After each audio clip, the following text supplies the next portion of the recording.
In January 1968, NLF guerrillas, backed by North Vietnamese troops, launched a full-scale offensive against the cities and towns of the South.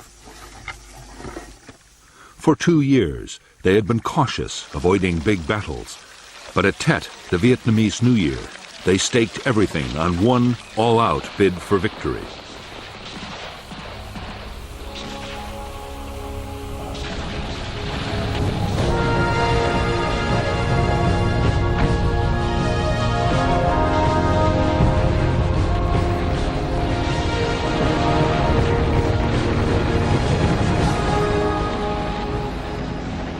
The Tet offensive was one of the most stunning surprise attacks ever launched by an army.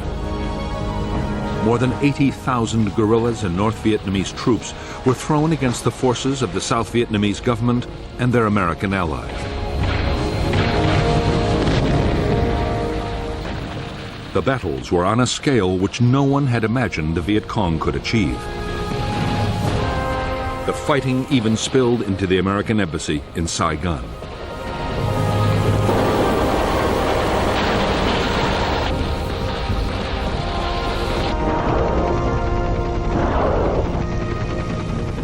The Tet offensive turned into a military catastrophe for the Vietcong. In clashes of shocking violence, the guerrillas lost most of their best fighters. But in one of the greatest ironies in the history of war, the Vietcong's military defeat turned into a political victory. It was a victory that would change the whole course of the war in Vietnam.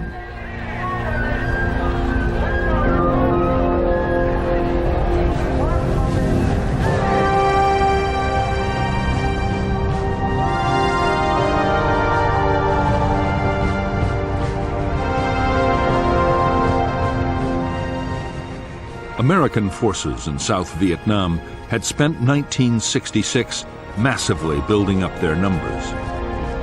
Men and supplies poured in.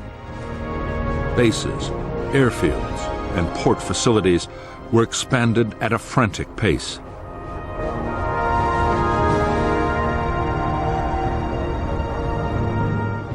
By the start of 1967, the Americans had 389,000 troops and were ready to go on the offensive.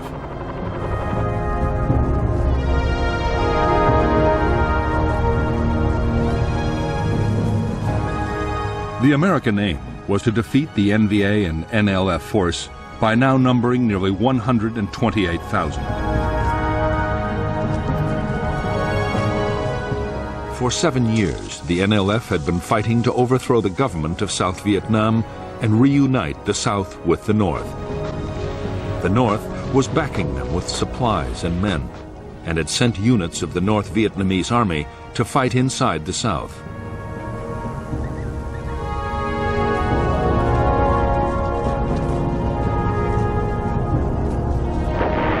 American commanders wanted to take on the enemy's big units, the battalions and regiments.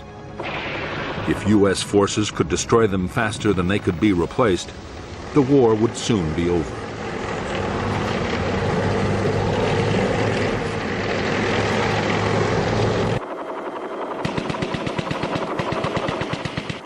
In fact, the American strategy had quickly run into trouble. After early battles in which enemy regiments had suffered heavy casualties, they had avoided head-on clashes. Instead, the Vietcong meant to stick to hit-and-run and ambush.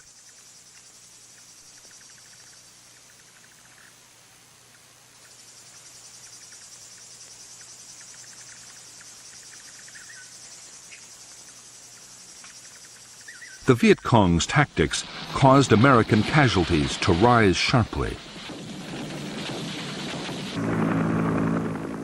Instead of big battles, there were snipers, booby traps, and surprise attacks. The Americans grew increasingly frustrated as they mounted countless search and destroy operations, took casualties, and still failed to find important guerrilla units.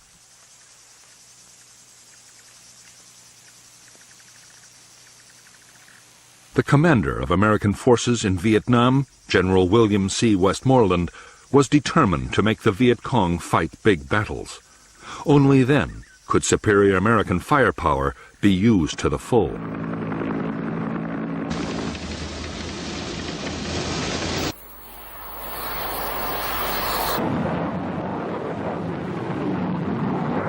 One answer, Westmoreland believed, might be to attack in force into the Viet Cong's traditional base areas. These, he was sure the Viet Cong would fight to defend.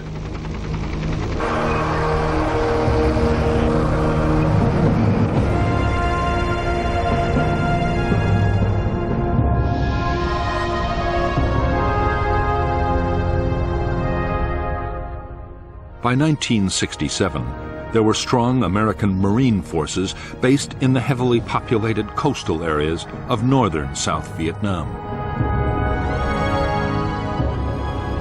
In the Central Highlands, there were Army units, including the Air Cavalry Division. However, the greatest concentration of U.S. Army strength was in the Saigon area, and it was there, between the capital and the Cambodian border, that the Americans launched their biggest operations.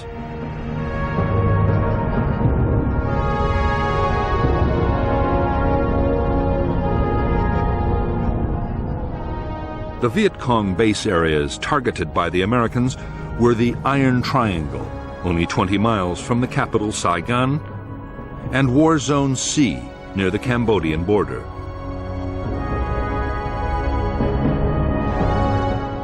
Along with War Zone D, these areas held strong NLF regional forces and the elite 9th Division.